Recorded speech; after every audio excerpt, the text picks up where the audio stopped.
They say small towns are peaceful. They lied. Welcome to Millbrook County, Maine, a place where the past isn't just history, it's a predator. My name is Michael Thorne, a detective seeking to disappear. But I found myself living by 3 strange rules just to survive the secrets buried beneath the quiet surface. What's the creepiest small town you've ever visited? Tell me in the comments below. And if you're brave enough to ride shotgun with me, subscribe to Night Creepypasta Rules and ring that bell. Because in Millbrook, history doesn't just repeat itself. It demands an audience.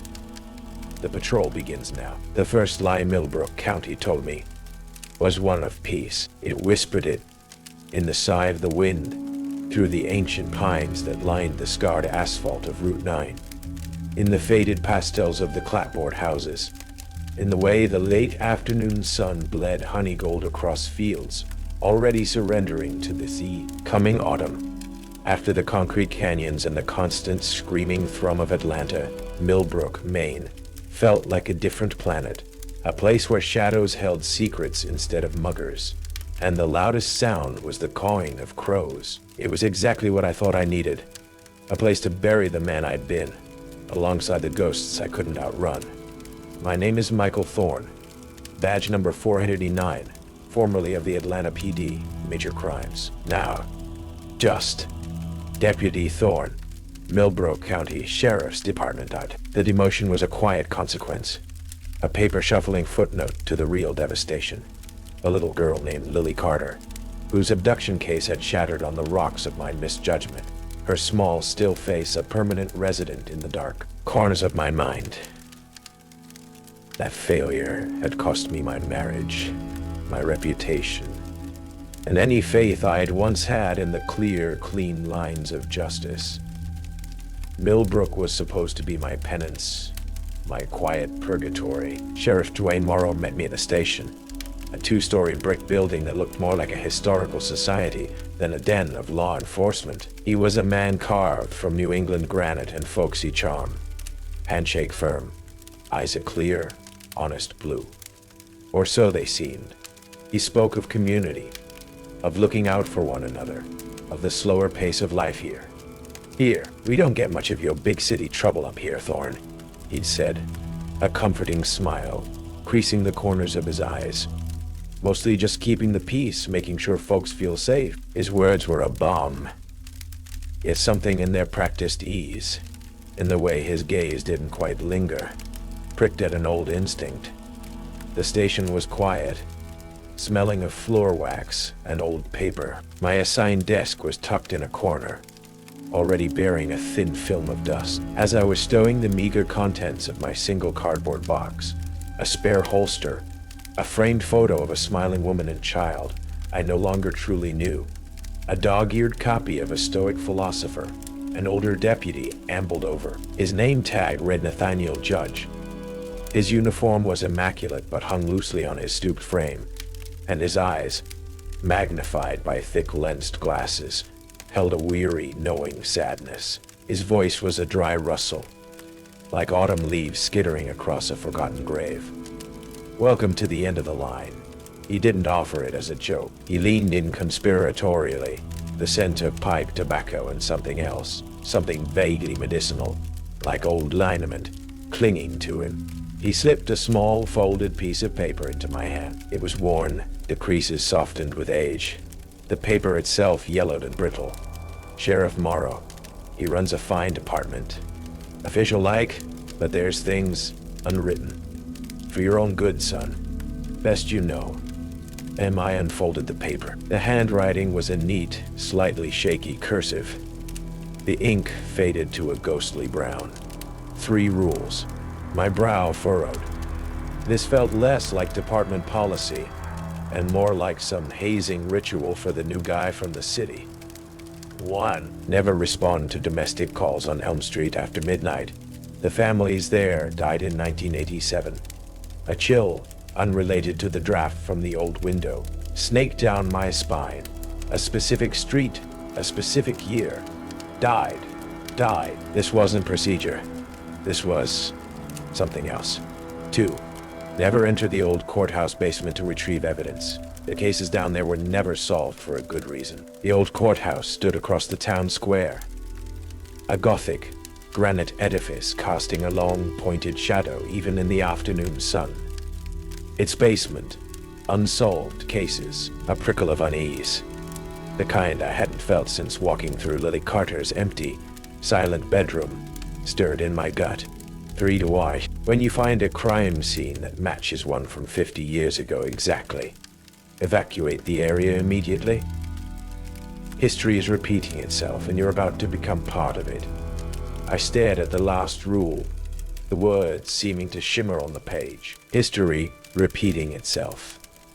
Become part of it. This was beyond folklore. This was a direct, almost desperate warning. I looked up at Nate Judge.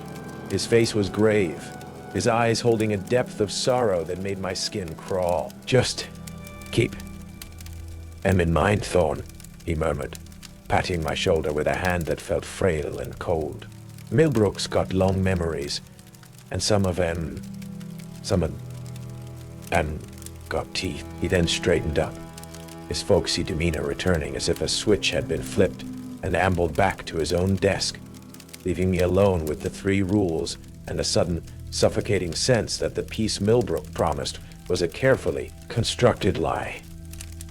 A thin veneer over something ancient, patient, and deeply, horrifyingly wrong. The dust motes dancing in the fading sunlight suddenly seemed less like particles of light and more like silent, watching eyes. My purgatory, it seemed, was already well populated. The first few weeks in Millbrook were an exercise in cognitive dissonance. By day, I answered calls for lost dogs, mediated disputes over property lines, and endured the well-meaning but suffocating curiosity of the locals. Sheriff Morrow was a constant, reassuring presence, his leadership style a blend of avuncular wisdom and quiet authority. Deputy Loretta Gray, a sharp, pragmatic woman in her early 30s with skeptical eyes and a no-nonsense attitude, became my reluctant partner on most shifts. She regarded Nate Judge's rules, which I'd cautiously mentioned, testing the waters, with an amused, dismissive shrug. Nate's sweet, but he's been breathing in too much of Millbrook's moldy history, she'd said. Every small town's got its ghost stories, Thorne. But the nights were different. When the sun bled out behind the western pines, and the county settled into a profound, watchful silence, Nate's handwritten rules felt less like folklore, and more like a survival guide. The paper itself, tucked into my uniform shirt pocket, seemed to radiate a faint preternatural chill. Elm Street, it was like any other residential street in Millbrook. Neat houses with manicured lawns, faded paint, the quiet hum of lives lived, except for one stretch. 3 houses on the north side. According to the department's digital archives Loretta had shown me how to navigate with an almost clinical efficiency. The families in houses 112, 114, and 116 Elm had all perished on the same night in October 1987. A gas leak, the official report stated. Tragic, but closed. Yet, when I drove past after midnight, a habit I couldn't seem to break, those 3 houses felt different. The windows were dark, yes, but it was a deeper, more absolute darkness. The overgrown lawns seemed to absorb the moonlight, and the very air around them felt colder, heavier. I'd catch myself holding my breath until I was clear of that block. The call came on a Tuesday, just shy of 1:00 a.m. A staticky, panicked female voice, cut off mid-scream, reporting a disturbance, a break-in, at 114 Elm Street. My blood turned to ice. Elm Street, after midnight. Rule 1 slammed into my mind with the force of a physical blow. Dispatch. Confirm that address? I said into my radio, my voice tighter than I intended. Loretta was off shift. I was alone. Affirmative, 489. 114 Elm. No further contact. The dispatcher's voice was calm, bored. My patrol car was only a few blocks away. Every instinct, every year of city training screamed at me to respond. But Nate's faded cursive, the absolute conviction in his weary eyes. I hesitated, my hand hovering over the gear shift. Then, I saw it. A light flickered on in an upstairs window of 114 Elm. A warm yellow light, as if someone had just entered a bedroom. Rationality, or what passed for it in my sleep-deprived, increasingly unnerved state, reasserted itself. Someone was in that house. A squatter. A kid playing a prank. I couldn't ignore a potential victim. Rules be damned. I pulled up quietly, a house down from 114, cutting my headlights. The street was silent, bathed in the cold, sterile glow of a single street lamp. The light in the upstairs window was still on. As I approached on foot, my hand resting on the butt of my service weapon, I noticed something else. The faint, unmistakable smell of cooking. Bacon specifically, and something sweet, like pancakes, at 1 in the morning. From a house whose occupants had supposedly died 36 years ago. My skin crawled. I crept closer, sticking to the shadows. The house itself looked normal, maintained even. The paint wasn't peeling. The porch was swept. It didn't look abandoned. Then I saw them. Silhouettes moving behind the thin lace curtain downstairs window. 2 of them. An adult, and what looked like a child. Smaller, indistinct. They moved with a strange, jerky fluidity, like figures in an old stop-motion film. I reached the porch steps, my heart hammering against my ribs. The smell of bacon was stronger here, almost cloying, mixed with another, fainter scent, something coppery and decaying, hidden just beneath the sweetness. I peered through a gap in the curtains. The room inside was furnished in a style decades out of date. A floral patterned sofa, a bulky television set, dark wood paneling. The figures were still there, their backs to me. Then, the taller figure turned. Its face was lost in shadow, but I saw the glint of something in its hand. A knife. It raised the knife, and the smaller figure didn't react, didn't even flinch. I drew my weapon. Millbrook County Sheriff opened the door. My voice sounded thin, reedy, in the oppressive silence. The figures froze. The light in the upstairs window winked out. The smell of bacon vanished, replaced by an overpowering stench of rot and something else. Something like burnt sugar and old grief. The silhouettes, they didn't move towards the door. They simply faded, dissolved into the deeper shadows of the room, like smoke dissipating. My breath hitched. I fumbled for my flashlight, shone it through the window. The room was empty. Dust lay thick on the ancient furniture. Cobwebs draped the lamps. There was no sign of life. No smell of cooking. Only the heavy, cloying scent of decay and time.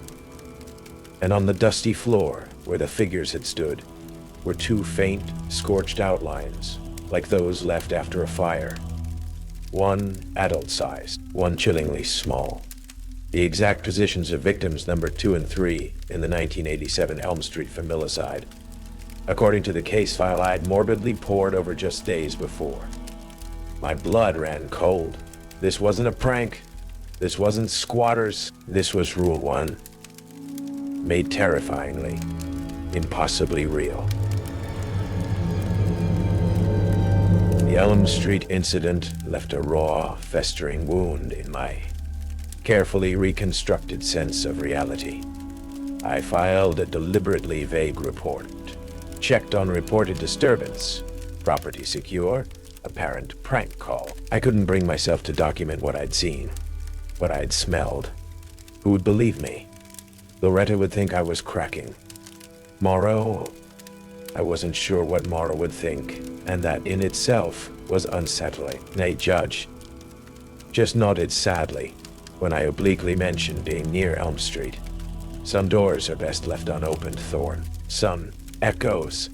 They just want an audience. His cryptic pronouncements were becoming less like folksy wisdom and more like chilling prophecies.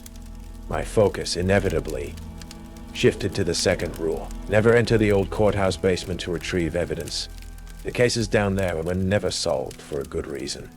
The old courthouse, a brooding Gothic pile that dominated the town square, became an object of morbid fascination. Its arched windows were like hollow eyes, its granite facade stained with decades of Millbrook weather, and I was beginning to suspect Millbrook secrets. The department still used the main floors for overflow storage and occasional town meetings, but the basement, according to Loretta, had been officially sealed off for years due to structural concerns and hazardous materials, mostly mold and hazardous materials, forgotten chemicals from the old evidence labs. She'd rolled her eyes when she said it. More like no one wants to pay to clean out 50 years of junk. But junk wasn't what Rule 2 implied. Cases never solved for a good reason. That suggested something more active, more malevolent than mere neglect. An opportunity, or perhaps a carefully orchestrated nudge from whatever unseen forces governed Millbrook, presented itself a week later. An old, cold case. A missing persons from the early 1970s had a new, flimsy lead. A supposed witness, senile and unreliable, had surfaced in a nursing home 2 counties over. Sheriff Morrow, with a thoughtful frown, tasked me with reviewing the original case file. "It'll be down in the old courthouse archives, Thorne," he'd said, his gaze steady, almost challenging. "Records room first floor. Shouldn't be too hard to find. If anything physical's left, it'll be tagged for the basement storage. But I doubt there's much." The records room was a dusty, mausoleum-like space, smelling of decaying paper and regret. The file for the missing person, one Abigail Finch, was thin, its contents yellowed and brittle. Witness statements filled with vague recollections. A few grainy photographs of a smiling young woman who had simply vanished from her locked apartment. No forced entry, no ransom note, just gone. The last entry noted that all physical evidence, what little there was, a diary, some articles of clothing, had been transferred to sub-level B storage, old courthouse. The basement. Loretta was canyot for a training seminar. Morrow was in meetings. Nate Judge watched me with those unnervingly prescient eyes as I retrieved the heavy, rusted key labeled basement access from the hook behind the main dispatch desk. "Some evidence. It breathes, Thorne," he'd whispered, his voice like dry leaves skittering across concrete. "Some stories. They don't like to be disturbed." The door to the basement stairs was thick, oak, banded with iron, like something from a medieval dungeon. The air that billowed out when I finally wrestled it open was frigid, carrying the scent of damp earth, mildew, and something else. A faint, metallic tang, like old, dried blood, and a whisper of ozone, as if from ancient, failing electrical equipment. My flashlight cut a swath through the Stygian gloom. The stairs were stone, slick with moisture. The basement itself was vast, a labyrinth of shadowy corridors, low-beamed ceilings, and endless rows of grimy metal shelving groaning under the weight of forgotten lives. Evidence boxes, case files stacked to the ceiling, rusted filing cabinets with drawers hanging open like lolling tongues. The silence was absolute, a heavy, pressing weight that seemed to absorb the sound of my own breathing. I found the section marked Finch, A, empty 7247. The box was there, coated in a thick layer of dust. As I reached for it, a sound echoed from deeper within the labyrinth, a soft rhythmic scraping, like fingernails dragging across stone. I froze, my heart leaping into my throat. "Hello?" I called out, my voice sounding unnaturally loud in the oppressive silence. "Sheriff's Department." Only the silence answered, thicker now, more malevolent. The scraping stopped. I pulled out the evidence box. Abigail Finch's diary was inside, its leather cover cracked, its pages brittle. I flipped it open. The handwriting was neat, elegant. Mundane entries about work, friends, the weather. Then, the last few entries, dated just before her disappearance, changed. The handwriting grew erratic, panicked. She wrote of feeling watched, of hearing whispers in her apartment when she was alone, of seeing a pale face in her window at night, a face with no eyes. A sudden, icy draft swept through the basement, extinguishing my flashlight. I was plunged into absolute terrifying blackness. The metallic tang was stronger now, overpowering, and the scraping sound returned. Closer this time, accompanied by a soft, wet chuckle that seemed to come from all around me, and from nowhere at all. The cold was bone-deep, unnatural. I fumbled for my lighter, my fingers numb. The cases down here were never solved for a good reason. And I was beginning to understand that reason was not of this world. The air around the farmhouse on Old Mill Road was thick with a palpable, ancient dread. It was more than just the scene of a potential homicide. It felt like stepping onto a stage where a gruesome play was already in progress, its script written in blood 50 years prior. The lights blazing from within cast stark, elongated shadows that danced with a life of their own, mimicking the frantic movements of the figures we could now glimpse through the windows. "Stay here. Both of you," Sheriff Morrow commanded, his voice a low growl that brooked no argument. His earlier calm had evaporated, replaced by a tense, almost predatory focus. "Secure the perimeter. Wait for my signal." He drew his weapon and moved towards the porch with a grim, practiced determination that felt less like a lawman approaching a crisis and more like a director taking his place for a familiar, tragic performance. That flicker of his shadow. It wasn't a trick of the light. It was a premonition. "Perimeter." Loretta hissed beside me, her voice tight with a mixture of fear and disbelief. "Thorne, this is insane. The rule?" "You know." I cut her off, my own heart hammering. "But he's the sheriff. We disobey a direct order in a situation like this." The unspoken consequences hung heavy in the air. Besides, a perverse, horrifying curiosity was now at war with my instinct to flee. I had to see. I had to know if this impossible repetition was truly unfolding. We took up positions, flanking the driveway. From where I stood, I had a partial view through the living room window. I saw Morrow enter, his gun held low. I saw a man, his face contorted in terror, backing away. I saw a woman, motionless on the floor, a dark stain spreading beneath her. And then I saw him, the Axeman, tall, heavily built, his face obscured by shadow and the wide brim of a farmer's hat. Just as described in the 1973 reports, he moved with a horrifying, almost dreamlike deliberation, the axe glinting dully in the lamplight. The scene played out with a nightmarish fidelity. The terrified husband's pleas, the chilling, guttural sounds from the Axeman, the sickening thud of the weapon. It wasn't just similar to the 1973 crime. It was a carbon copy, a horrifying, live-action reenactment. My stomach churned. My stomach churned. This wasn't just history repeating. This was a performance, orchestrated by something ancient and malevolent. Then the details began to diverge, subtly at first.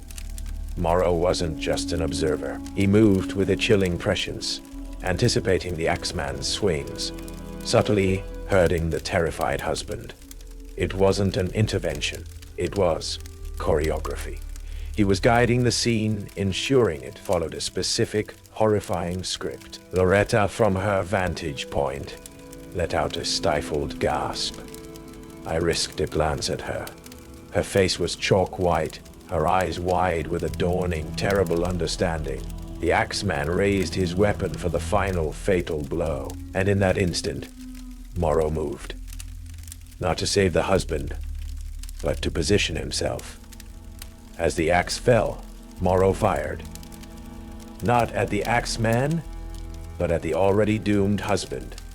A single, precise shot. The husband collapsed, Morrow's bullet striking milliseconds before the axe. The Axeman froze, his shadowed head slowly turning towards Morrow. An unearthly silence descended, broken only by Morrow's ragged breathing. The air crackled with an unseen energy. Then the Axeman nodded, a slow, deliberate inclination of his head. He lowered the axe, and in the shifting lamplight, as he turned slightly, I saw a flash of his face. Just for a second, it was Dwayne Morrow. Younger, harder, his eyes burning with a cold, familiar fire. The man from 50 years ago. The man whose shadow I had seen. My blood turned to ice. This wasn't just a repetition. This was a confrontation. A horrifying, cyclical reckoning. The axe-wielding Morrow then seemed to dissolve, not vanish, but fade, like a projection whose power source was failing, leaving only the older, current Sheriff Morrow standing over two bodies. His gun smoking, scene secure. Morrow's voice, amplified by his radio, crackled in our ears. It was devoid of emotion. Flat. Dead.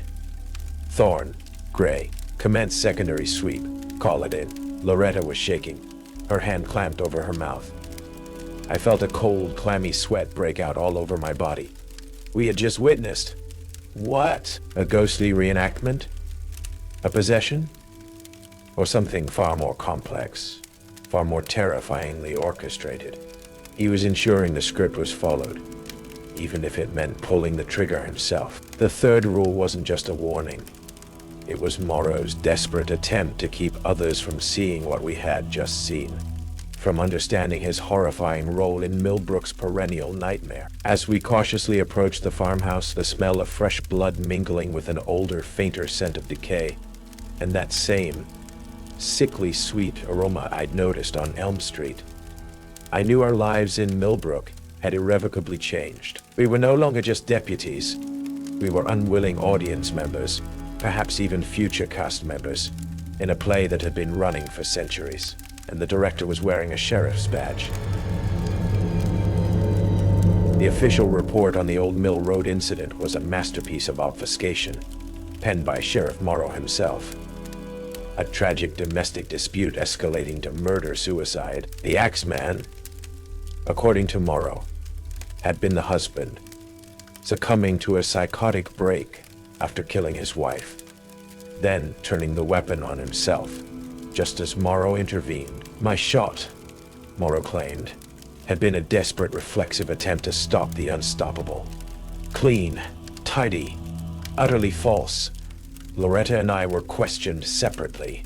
We corroborated Morrow's version, a cold, unspoken agreement passing between us. What else could we do?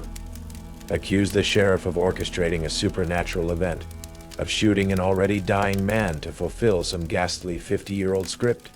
We'd be laughed out of the county if not committed. But the silence between us, and the shared, horrified knowledge in our eyes, was a heavy, unbreakable bond. Nate Judge sought me out a few days later, his usual air of weary sadness replaced by a bleak, almost fearful intensity. He found me in the deserted station canteen, staring into a cup of cold coffee. "You saw it, didn't you, Thorne?" he whispered, his voice barely a breath. The cycle. The performance on Old Mill Road. I just nodded, unable to speak. "Morrow." Nate sighed, a sound like dry leaves crumbling. He wasn't always like this. He was a good deputy, ambitious, idealistic even. Then came 87, Elm Street. It wasn't just those families, Thorne. Morrow's wife, his little girl. They were visiting on Elm Street that night. Part of that harvest. My stomach clenched. Morrow's family. He saw things that night, Nate continued, his gaze distant, lost in a past. I could only imagine. He tried to fight it, tried to break the pattern, and it broke him instead. The third rule, he broke it. Tried to save someone the cycle had marked, and he saw himself, the younger version, the echo from 50 years prior, hunting him. That's his penance, Thorne. He keeps the cycle going, plays his part, ensures the script is followed, to keep that other Morrow at bay, to keep himself alive. He made a covenant, not with God, but with the repeating. A covenant. The word sent a shiver down my spine. This wasn't just a haunting. This was something far more deliberate, far more insidious. An entity, a force, that demanded adherence to its gruesome narrative. And the other rules? I asked, my voice hoarse. Elm Street. Those families are anchors. Their trauma, their unending loop. It feeds the cycle, keeps it grounded here. The courthouse basement. That's where the original sins are stored, Thorne. The blueprints, the first tellings of these damned stories. Each object, each file, it's a conduit. Disturb them, and you disturb the whole rotten edifice. You invite it in. Nate's eyes were wide, reflecting a terror that was decades old but still raw. And us, Nate. Loretta's voice, sharp and strained, came from the doorway. She clearly heard everything. Michael and me. We've seen it. What does that mean for us? Nate looked at her, his expression unutterably bleak. It means you're part of the story now, whether you want to be or not. The cycle. It always needs new players, especially for the roles that end badly. He then told us about Ada Langford, the former court clerk, about her missing son, a young deputy who had vanished years ago while on patrol with Morrow. His name now just another footnote in Millbrook's unwritten ledger of the damned. Designated deputy. A cold dread, colder than any basement chill, settled over me. We weren't just witnesses. We were marked. Our investigation, now a desperate, clandestine search for truth, led us inevitably back to the old courthouse. Ada Langford, a haunted, bird-like woman, living in a cluttered cottage surrounded by stacks of yellowed newspapers and meticulously drawn timelines of Millbrook tragedies, confirmed Nate's words. She showed us gaps in public records, whispered about files Morrow had ordered destroyed, about deputies who had asked too many questions and then transferred. Or worse, my boy, Thomas. Ada's voice cracked, her eyes welling. He saw something out on Old Mill Road years ago. Same pattern, he told Morrow, and then he was gone. She pressed a small rusted key into my hand. The sub-basement. Morrow keeps his own records down there. The ones that don't fit the official story. The real script. The sub-basement. A level below the one I had barely escaped. A place not even on the official courthouse blueprints. A place perhaps where the cycle's true heartbeat. Rule 2 screamed a warning. But Rule 3, and the dawning horror of our own potential roles in this repeating tragedy, pushed us forward. Loretta, her scientific skepticism now replaced by a grim, furious determination, was with me. We were no longer just deputies. We were fighting for our souls. The key Ada Langford gave us opened a narrow, almost invisible door hidden behind a row of disused filing cabinets in the main courthouse basement. The air that rushed out was not just cold. It was ancient, smelling of something deeper than mildew and decay. It smelled of despair, of countless, forgotten tears. It felt like descending into a tomb where the occupants were still, somehow, aware. The sub-basement was a single, cavernous room, lit by one bare flickering bulb that cast more shadow than light. The walls were lined not with evidence boxes, but with crude wooden shelves holding dozens of identical, unlabeled, leather-bound ledgers. In the center of the room, on a stone plinth, sat a single, ornate, and much older-looking book, its cover bound in what looked like human skin, its clasp a tarnished silver serpent, As we approached, the temperature plummeted. Whispers, sibilant and cold, seemed to emanate from the ledges, from the very walls. Fragments of conversations, cries of pain, the names of victims echoing across decades, across centuries. Loretta clutched my arm, her breath misting in the frigid air, but her eyes were resolute. This was it, the heart of the Millbrook cycle. I reached for the ornate book on the plinth. As my fingers brushed its cold, strangely supple cover, a wave of nausea and dizziness washed over me. Images flooded my mind. Flashes of the Elm Street houses, their windows like vacant eyes. The shadowy form of the Axeman on Old Mill Road. Abigail Finch's eyeless tormentor. Countless other horrors all overlapping, all interconnected. Lily Carter's small, trusting face swam before my eyes, her silent accusation a fresh stab of guilt. The cycle was feeding on it, on my pain, on all the pain Millbrook had ever known. Loretta, her face pale but set, began pulling down the identical ledgers from the shelves. Each one detailed a 50-year cycle of Millbrook's history, meticulously handwritten. Each entry listed names, dates, and the specific roles individuals had played. Victim, perpetrator, witness, designated deputy. Page after page of sorrow, of lives stolen and destinies perverted. We found Thomas Langford's name under role, designated deputy, cycle terminated. Then I found the current ledger, and our names. Loretta Gray, witness, potential secondary victim. Michael Thorne, designated deputy. Cycle catalyst. My blood ran cold. Catalyst! A creak from the doorway. Sheriff Morrow stood there, his face an unreadable mask, but his eyes held a profound, weary sorrow, and something else, a chilling, almost paternalistic pity. The younger, spectral Morrow shimmered faintly behind him, an axe held loosely at his side, a silent, watchful guardian. I see you found the town's true history, deputies, Morrow said, his voice a low rumble. The script, as it were. It's not a story I wrote. I just manage the stage. Manage it. Loretta spat, her voice shaking with rage. You feed it! Morrow! You sacrifice people! Sacrifice! Morrow's lips twisted into a semblance of a smile, or maintain a delicate, terrible balance. This town, this land, it demands these stories. It has for longer than any of us can imagine.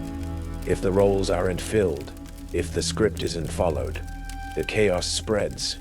It consumes everything. Elm Street becomes every street. The courthouse basement, it becomes every home.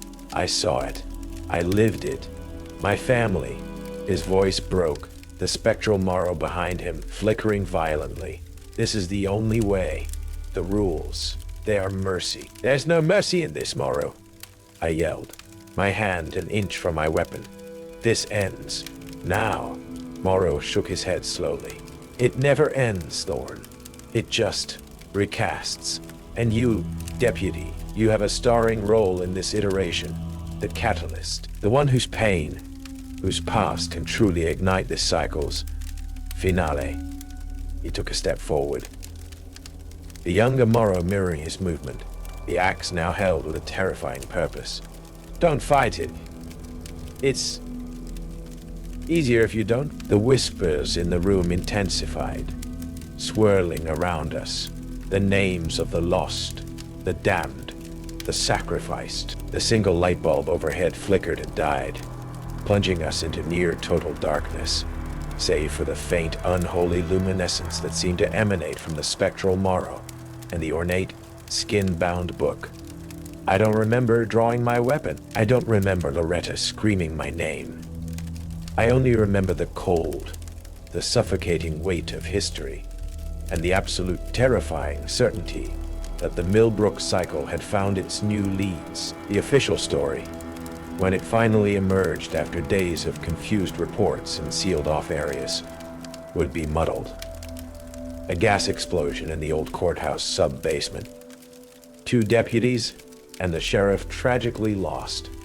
A town in mourning. But sometimes on quiet nights, when the wind sighs just right through the ancient pines of Millbrook County, they say you can still hear it.